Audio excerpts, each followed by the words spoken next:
Ôtez pas tous ces bien-aimés frères et sœurs. Il y a un problème qui m'embête beaucoup. Ça me dérange trop de voir comment nous, les Africains, nos frères et sœurs africains, sont complexés devant les Européens. Ils pensent qu'on est toujours à l'époque où il y avait le maître et puis l'esclave. Je voulais parler ici de la RDC. L'ancien ministre des Affaires étrangères de la RDC, M. Christophe Lutundula, qui est aujourd'hui président des relations, je crois, internationales du Sénat congolais, a été auditionné par le Sénat et l'Assemblée nationale française. Monsieur s'est levé, avec ses bagages pour aller se justifier. Les amis, quand est-ce que nous allons prendre nos responsabilités, essayer de se faire un peu respecter quand même? Monsieur Lutundula, vous êtes un grand diplomate. Vous ne pouvez pas vous mettre tout le temps à genoux devant des vauriens. Et vous voulez que nous, qui vous respectons, on puisse continuer à vous respecter. Alors que eux, nous, on ne les respecte pas. Nous, on s'en fout des Français. On s'en fout de Macron. Macron ne nourrit personne. Macron n'arrive même pas à nourrir sa propre famille, les Français là.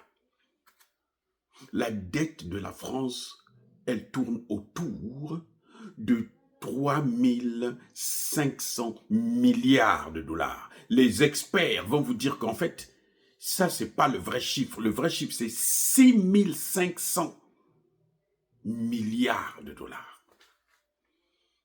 C'est 6 fois plus, 7 fois plus que la dette de tout le continent africain.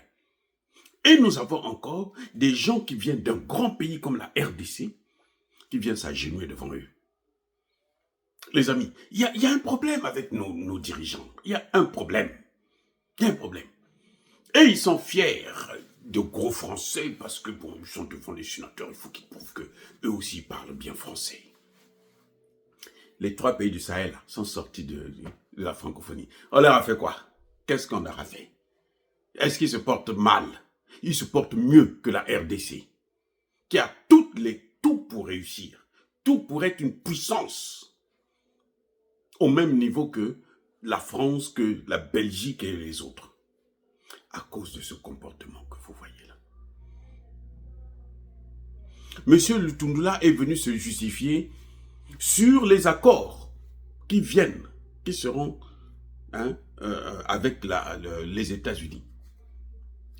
On lui pose la question, mais est-ce que ces accords-là, ça ne va pas empiéter sur la paix, le processus de paix entre la RDC et le Rwanda? Mais est-ce que ces accords-là, ça implique le Rwanda?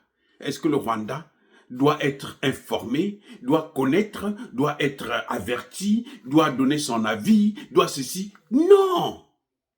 Mais pourquoi ils partent en France pour aller se justifier? Je veux dire une chose, c'est vrai que l'ancien ministre des Affaires étrangères, Christophe Lutundula, il a dit de ses vérités. Ah là, ça c'est clair, c'est très bien. Vraiment, sur le fond, il a soulevé des dossiers clés. 1. On lui pose 15 questions et on lui donne 20 minutes de réponse. Pas plus tard que hier ou avant-hier, je vous ai dit que un sénateur américain a parlé pendant 25 heures, sans interruption, 25 heures. Lui, on lui pose 15 questions et il a l'obligation, lui et toute son équipe, avec lui, l'ambassadeur de la RDC en France était là, il y avait encore d'autres, ils avaient 20 minutes. Donc ça, c'est le premier point qu'il a soulevé. Christophe Lutundula, là, il a mis les points sur les i. C'est vrai, très très bien, c'est trop bien même. Il a fait savoir que Tshisekedi a hérité d'une armée qui était démobilisés, neutralisés, infiltrés par l'armée rwandaise. Ça aussi, c'est très bien. Il a fait savoir que, mais l'Organisation des Nations Unies avait mis la RDC sous embargo. C'est pour ça que la RDC ne pouvait pas gagner la guerre. Sous embargo. Qui a décidé? Qui écrit, rédige? Qui a la plume pour les résolutions en Afrique francophone? Mais c'est la France là. Il ne l'a pas dit ouvertement, mais il pointe du doigt justement le rôle de la France, le rôle de toute cette communauté intercriminelle. Vous voyez, je salue le courage. Et il y a un autre élément qu'il a soulevé, c'est que il a soulevé, mais il dit, mais attendez, vous voulez qu'on signe des accords? Mais avant d'aller parler aux Américains, le Congo, la RDC, avait d'abord parlé avec l'Europe. Ils ont même des accords. Les accords qu'ils ont signés avec Kagame, là, c'est venu après les accords qu'ils avaient signés avec Tshisekedi. Tshisekedi avait déjà promis aux Européens, venez. Ils s'étaient entendus, venez prendre des matières premières, arrêtez-moi la guerre là. Au lieu d'investir pour la guerre, venez investir pour prendre les matières premières. Eux, les Européens ont choisi d'aller travailler avec Kagame, d'aller signer des accords des minerais de vol, des minerais de sang. Oui, il a tout ressorti. C'est très bien, très très bien. Ça, c'est dans le fond, c'est vraiment chapeau.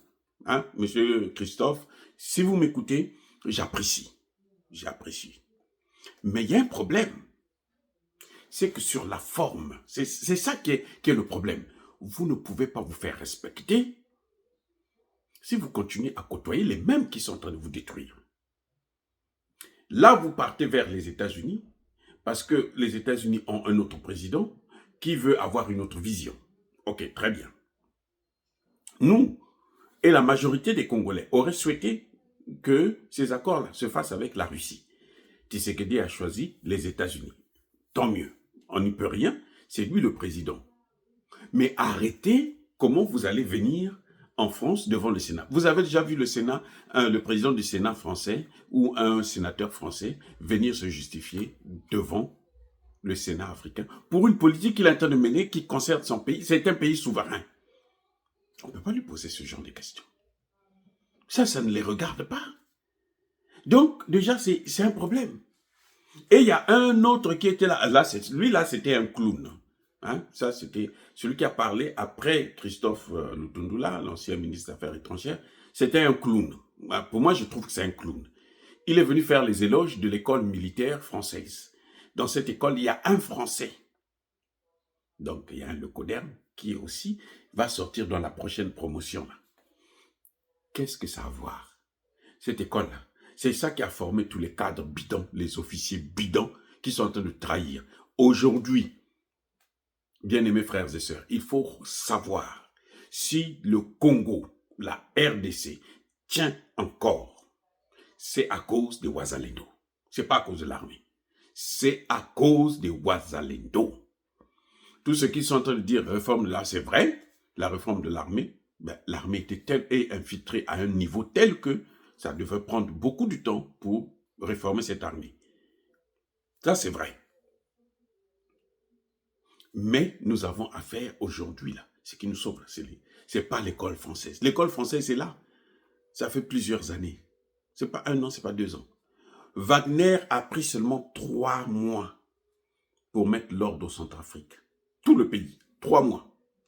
En 3 mois, Touadéra avait récupéré 95% du territoire en 3 mois. Wagner. Les Français, en 6 ans, la situation est en train de continuer à se détériorer. Là, heureusement, depuis quelque temps, les Wazalendo sont en train de récupérer les terrains. Ils ont repris Walikale. Là, maintenant, ils sont en train de prêts à reprendre encore le Massissi. Il y a de violents combats qu'il y a eu hier là-bas jusqu'à aujourd'hui.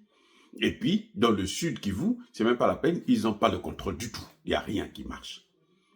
Vous voyez? Donc, venir faire des éloges de ces gens-là, Ça, c'est du baratin, c'est la flatterie.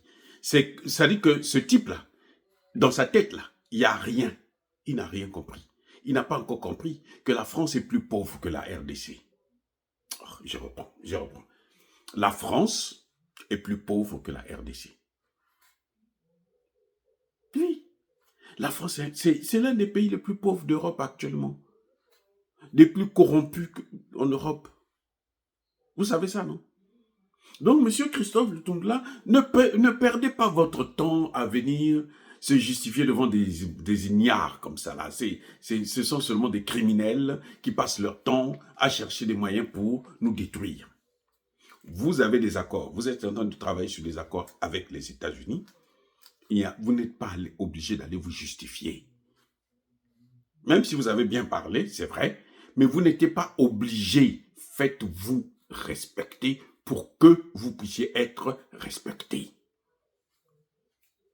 La même France, là, on a humilié Tshisekedi. Chaque fois que Tshisekedi part en France, il est humilié. Chaque fois.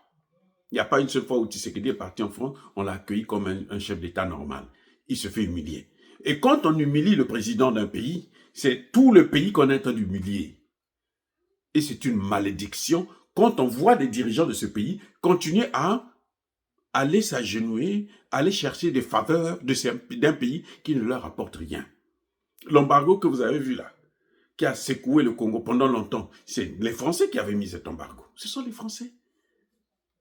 Ils ont encore humilié la RDC en nommant à la tête de la francophonie une Rwandaise. Et c'est des messages. Ça, c'est la diplomatie, monsieur Lutundula. Vous êtes un diplomate. Vous connaissez ça? C'est une façon d'humilier la RDC. Le pays, le plus grand pays de la francophonie, vous prenez son ennemi, vous nommez là. Il y a quoi? Ils sont devenus dingues. Bref, je crois que les Congolais doivent apprendre, les Africains en fait, parce que ce qu'on voit là, c'est pratiquement partout en Afrique. Il faut apprendre maintenant à se faire respecter. Soyez bénis, abondamment bénis par le Dieu de Kémété, par nos ancêtres angélisés. Vive l'Afrique éternelle, j'ai dit et j'assume.